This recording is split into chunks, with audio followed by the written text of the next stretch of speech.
kita akan analisa juga kekuatan keuangannya nih Mbak, untuk memastikan bahwa benar nih nanti perusahaan asuransi yang kita pilih sebagai mitra ini betul-betul bisa menjalankan kewajibannya nih terhadap nasabah seperti membayar klaim. Keunggulannya sendiri nih, kalau nasabah atau masyarakat beli bank assurance dari bank dibandingkan dengan kalau mereka beli dari agen asuransi. Pilih mitra asuransi yang reputasinya baik.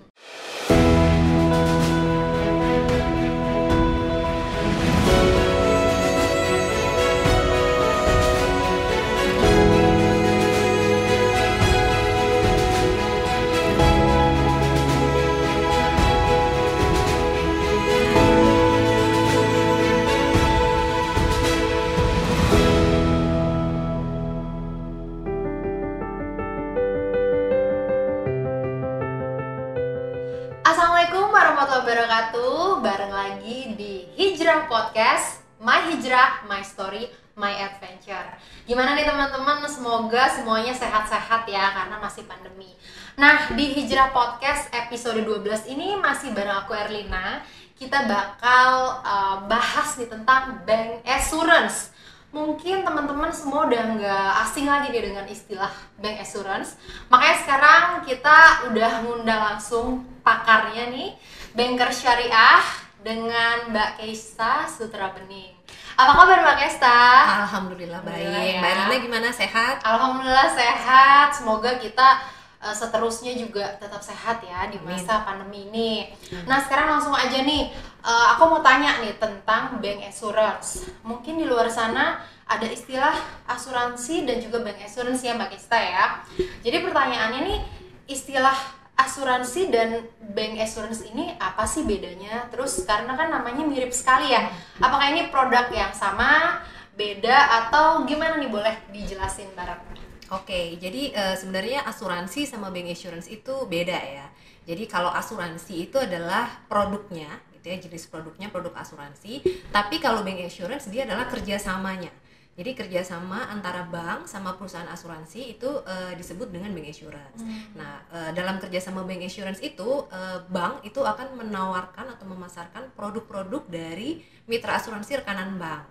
Ya seperti itu. Jadi kalau asuransi itu adalah produknya, produk yang dijual itu produk asuransi, tapi bank assurance itu adalah jenis kerjasamanya antara bank dengan perusahaan asuransi. Oh, jadi bedanya di situ ya? Iya. Karena emang apa ya, secara umum asuransi, bank assurance tuh kayak mirip-mirip gitu. Jadi memang produknya sendiri tuh asuransi gitu ya, Mbak betul, Keista ya. betul. Cuman memang biasanya kalau di dalam bank itu komunikasinya kita seringnya sebutnya produk bank assurance gitu. Jadi supaya ini aja ya, supaya lebih mengena lagi ini bahwa oh ini adalah produk kerjasama nih antara bank dengan perusahaan asuransi. Gitu. Cuman kalau untuk ke nasabah, kalau di internal bank biasanya kita sebutnya produk bank assurance gitu. Tapi kalau untuk ke nasabah itu kita ganti-ganti sih. Kadang kita sebut bank assurance, sekarang juga asuransi. Jadi perbedaan mendasarnya itu ya. Ya. Kalau asuransi sendiri memang produknya, bank assurance itu bentuk kerjasamanya karena bank ikut menjual produk asuransi itu ya. Betul. Oke. Nah terus gimana nih kita bisa beli produk kalau misalnya masyarakat nih di luar sana, teman-teman mungkin tertarik nih, apakah harus datang langsung ke kantor banknya atau seperti apa? Oke, jadi kalau channel atau saluran distribusi untuk penjualan produk-produk asuransi atau produk bank assurance aja ya kita sebutnya, untuk membedakan antara produk asuransi yang dijual terpisah dengan yang dijual lewat bank gitu ya. Jadi kalau produk bank assurance itu channel penjualan atau saluran penjualannya itu bisa banyak Mbak, bisa macam-macam gitu ya. Jadi ada yang memang produknya ini harus dijual langsung atau harus bertemu langsung nih, nasabah sama petugas banknya harus ketemu langsung nih, tatap muka langsung gitu ya, baik langsung benar-benar atau virtual ya, atau kalau sekarang kan pakai Zoom atau apa gitu ya. Tapi nasabahnya harus ketemu langsung dengan petugas banknya, nanti petugas banknya menjelaskan nih mengenai produknya seperti apa. Itu ada saluran distribusinya sendiri. Nah, untuk bisa ketemu langsung, bisa nasabahnya yang datang ke bank gitu ya, datang ke kantor cabang banknya gitu ya, kemudian ketemu dengan customer service atau tim salesnya, lalu nanti akan dijelaskan mengenai produknya. Atau bisa juga dari tim salesnya bank yang mendatangi nasabah nih gitu, atau istilahnya visit ya, biasanya kita sebutnya sales bank ini visit ke nasabah, itu bisa. Atau channel atau distribusi, saluran distribusi yang kedua adalah melalui digital. Itu ada juga. Jadi produk asuransi atau produk bank insurance itu ditaruh di media komunikasi digitalnya bank. Misalnya ditaruh di website gitu ya, atau ditaruh di mobile banking, ditaruh di internet banking misalnya. Nah, kalau nasabah nanti pas dia lagi buka-buka nih mobile banking atau buka websitenya bank, ternyata nasabah lihat produknya dan tertarik, dia bisa langsung tuh beli dari situ. Langsung beli produknya gitu ya, langsung membayarkan preminya atau kontribusinya, dan kemudian nanti polisnya akan langsung dikirim dari rekanan asuransi ke nasabah. Bisa juga melalui saluran telemarketing, saluran yang ketiga ya, jadi bisa by phone. Jadi nasabah itu kadang suka mendapatkan penawaran by phone nih gitu ya, penawaran produk bank insurance melalui telepon. Tapi kalau telemarketing itu banyak restriksinya nih Mbak Erlina. Jadi untuk bisa menawarkan produk ke nasabah melalui telemarketing itu hanya boleh ditawarkan ke nasabah yang memang sudah memberikan persetujuan untuk dihubungi melalui saluran komunikasi pribadi. Itu untuk nasabah-nasabah yang memang sudah menyatakan setuju nih, nasabahnya bersedia untuk mendapatkan penawaran produk lewat saluran komunikasi pribadi. Karena kalau telepon kan masuknya komunikasi pribadi ya gitu. Betul. Jadi nggak bisa sembarangan nih kita punya nasabah banyak semuanya aja kita telepon, nggak bisa gitu, pagar-pagarnya banyak. Nah kemudian ada juga yang combine nih Mbak. Jadi misalnya produknya itu ditaruh di media komunikasi digital punya bank gitu ya, misalnya lewat gitu website ya, atau sosmed atau lewat tadi mobile banking misalnya. Nah tapi nasabah nggak bisa langsung beli gitu, misalnya dia hanya lihat dulu gitu ya fiturnya secara umum, oh ternyata menarik nih atau cocok nih sama kebutuhannya nasabah. Nah dia bisa masukin nomor telepon misalnya di situ, dia input nomor teleponnya, nanti nanti petugas bank akan menghubungi gitu. Kayak gitu sih Mbak, macam-macam sebetulnya delivery channelnya. Jadi mempermudah kalaupun nasabah mau beli itu sebenarnya sudah banyak tanpa harus datang ke kantor banknya langsung ya. Iya, betul. Tapi kalaupun dia mau datang juga bisa. Bisa. Tapi sarana-sarananya juga udah lebih banyak ya. Iya.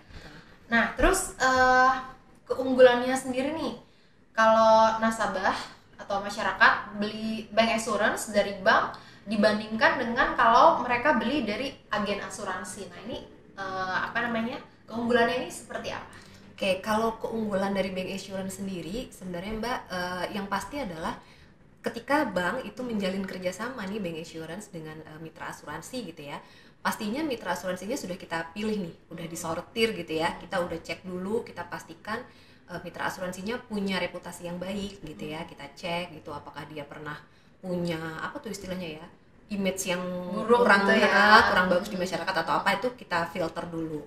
Itu yang pertama ya, kita udah pastikan pilih mitra asuransi yang reputasinya baik gitu. Terus kedua, kita akan analisa juga kekuatan keuangannya nih Mbak. Itu bagaimana kekuatan finansial atau kekuatan keuangan dari asuransi tersebut. Gitu ya, kita lihat dari analisa laporan keuangannya gitu ya. Untuk memastikan bahwa benar nih nanti perusahaan asuransi yang kita pilih sebagai mitra ini betul-betul bisa menjalankan kewajibannya nih terhadap nasabah seperti membayar klaim misalnya gitu ya.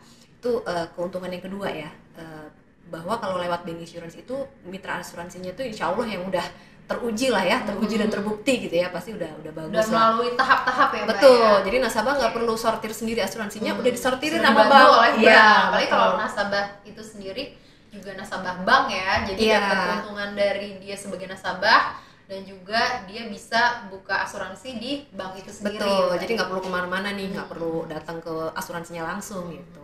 Sama yang ketiga sebetulnya apa keuntungannya dari bank insurance itu adalah dari produknya Mbak. Jadi biasanya kalau kita bermitra nih dengan asuransi, kita nggak akan ambil produk dia as is gitu. Produknya dia ya udah, saya punya produk ini, banknya pakai enggak. Biasanya kita customize. Gitu, produknya kita customize, kita buat lebih menarik, kita sesuaikan dengan nasabah-nasabahnya kita, profil nasabahnya itu seperti apa gitu kan, kita minta lebih dimurahin dong, misalnya biayanya, manfaatnya mesti ditambahin dong gitu. Karena kalau bank kan sudah tahu ya profil nasabahnya, kebutuhannya apa gitu, jadi bisa di-combine dengan apa yang mereka perlukan gitu ya. Betul. Jadi itu sih, jadi dari segi mitra asuransinya udah kita pastikan yang memang bagus reputasinya dan juga kekuatan keuangannya, dan yang kedua produknya juga udah kita sesuaikan nih, kita pastikan bahwa memang cocok dengan profil nasabah. Nah ngomong-ngomong nih Mbak, produk bank asuransi itu kan banyak ya. Nah yang sering dijual nih apa aja sih, boleh nggak disebutkan, dan jenis produk unggulannya itu apa aja? Oke, kalau produk bank assurance itu beda-beda nih Mbak, beda-beda dari masing-masing bank ya. Karena masing-masing bank itu kan punya nasabah yang beda-beda ya. Jadi demografi atau profil nasabahnya tuh lain-lain antara satu bank dengan bank lain gitu ya. Jadi untuk produk yang dijual itu biasanya tergantung nih dari masing-masing bank.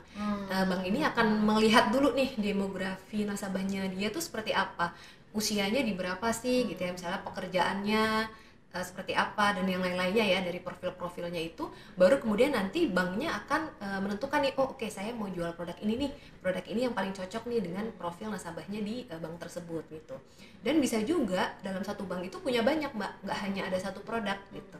Jadi misalnya dia punya, oke, untuk nasabah yang segmen A, nanti kami akan bank itu akan memberikan produk A gitu yang cocok dengan segmen itu. Untuk yang nasabah segmen B, customisasinya itu iya, sudah disesuaikan dengan profil masing-masing ya. betul. Jadi kalau jenis produk yang dijual tuh macam-macam, masing-masing bank itu beda-beda tergantung dengan nasabahnya dan preferensi dari banknya juga, dia kepengen yang mau men-tapping nasabah yang mana gitu. Cukup menarik ya Mbak ya. Seru ya? Seru ya ternyata. Dan gimana nih proses klaimnya sendiri tuh, ribet nggak sih? Karena mungkin nih di luar sana banyak yang masih ragu dengan asuransi karena nanti ribet klaimnya. Nah itu kalau dari bank sendiri, nasabah yang buka asuransi lewat bank itu klaimnya seperti apa? Oke, ini sebenarnya pertanyaan yang klasik banget ya. Banyak ya? Iya benar. Kalau di nasabah tuh pasti selalu itu challenge-nya ya. Kalau ketika kita nawarin asuransi ke nasabah tuh nanti susah klaimnya gitu kan, gimana gitu ya.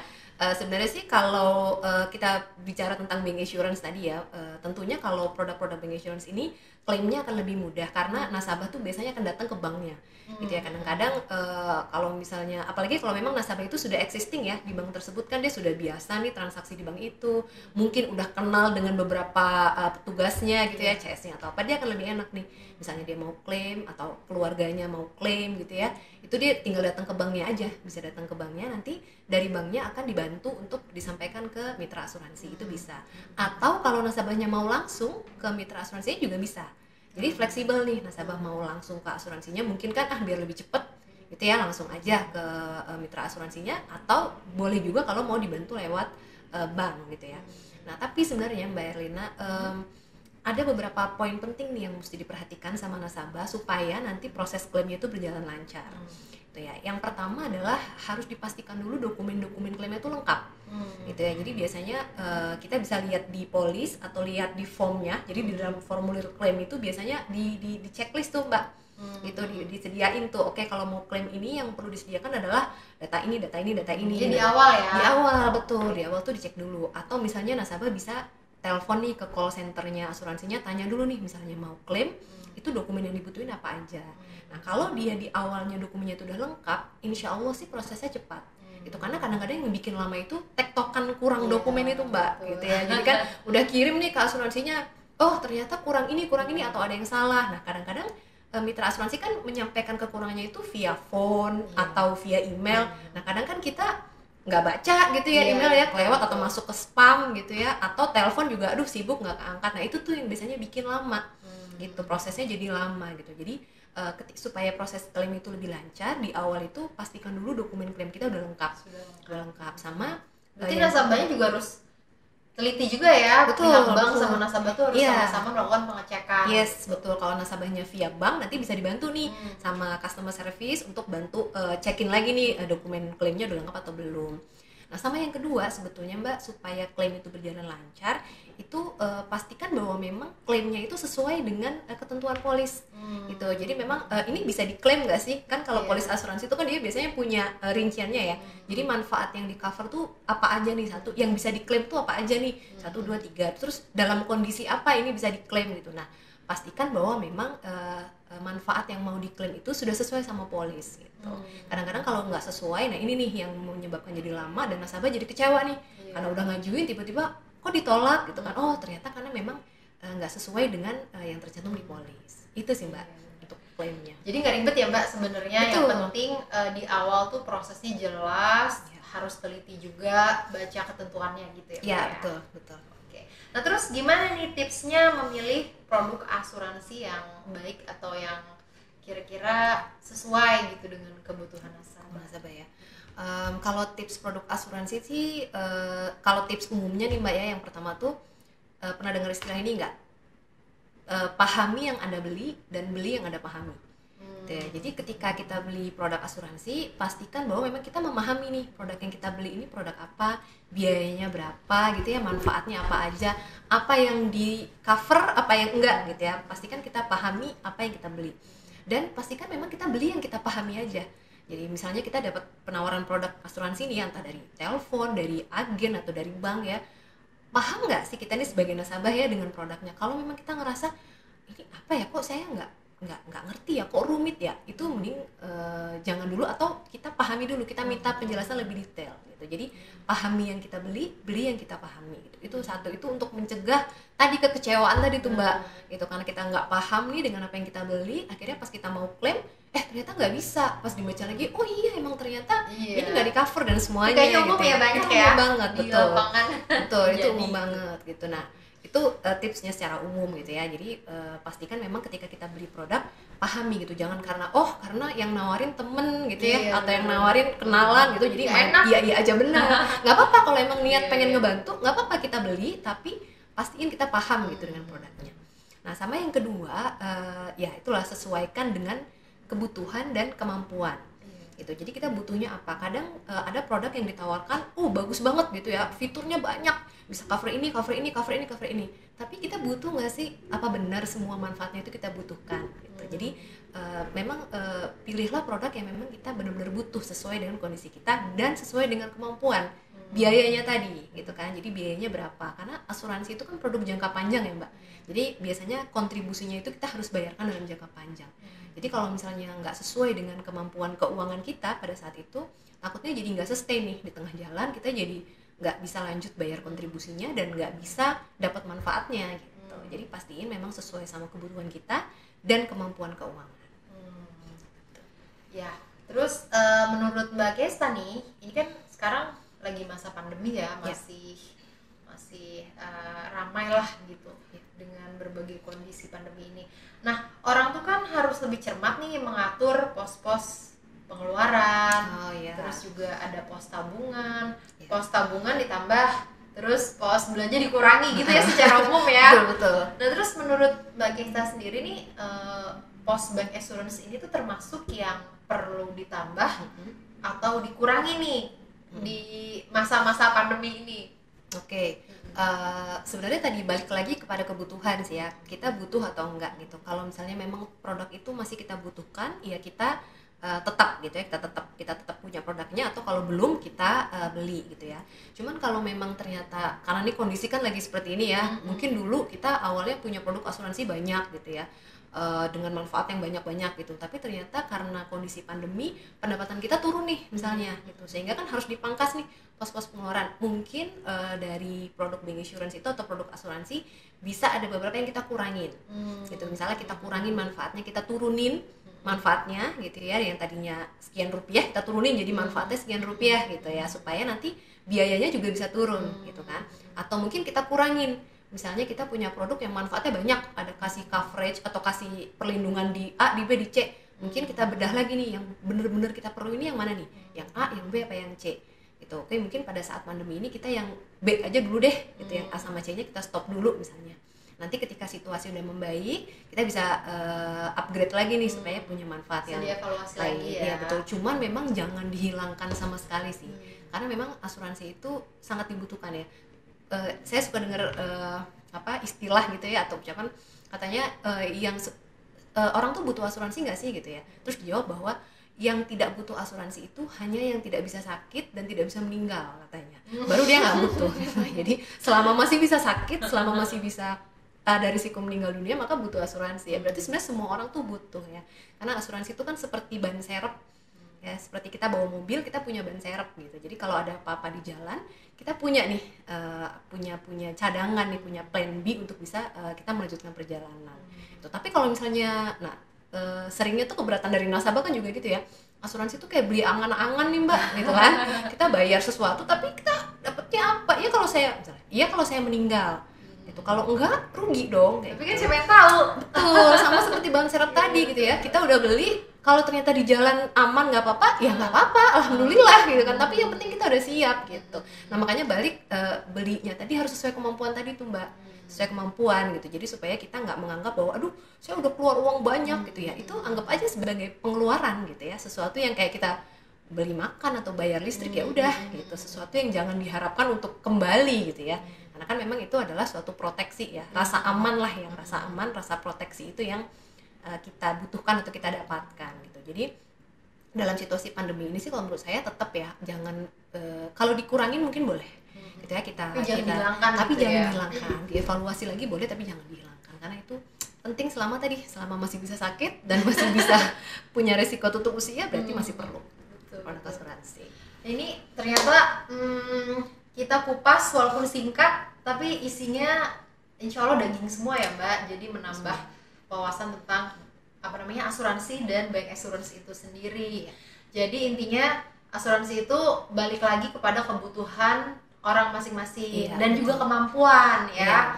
Tapi memang kalau nasabah beli produk asuransi lewat bank assurance tadi ada kemudahan karena akan ada kemudahan dari bank ya, karena kan itu tadi seperti Mbak Kesta bilang sudah dipilih dulu. Iya, betul. Jadi nasabah juga jadi lebih mudah kalau beli lewat bank karena si mitra asuransinya ini sudah di cross check sedemikian rupa sehingga memang mengurangi resiko yang akan terjadi bila nasabah nanti memilih produk dari bank itu ya Mbak ya.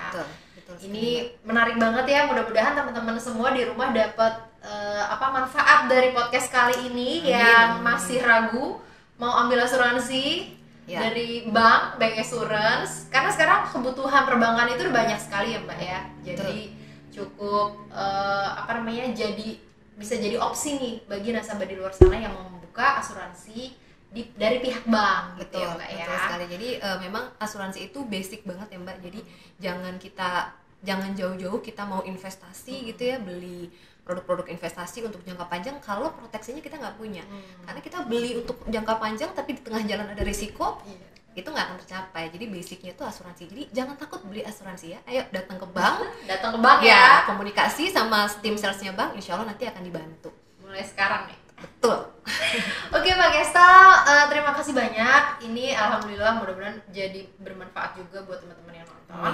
Nah sebelum kita sudahi podcast kali ini episode 12, di akhir nanti kita bakal sama-sama ya.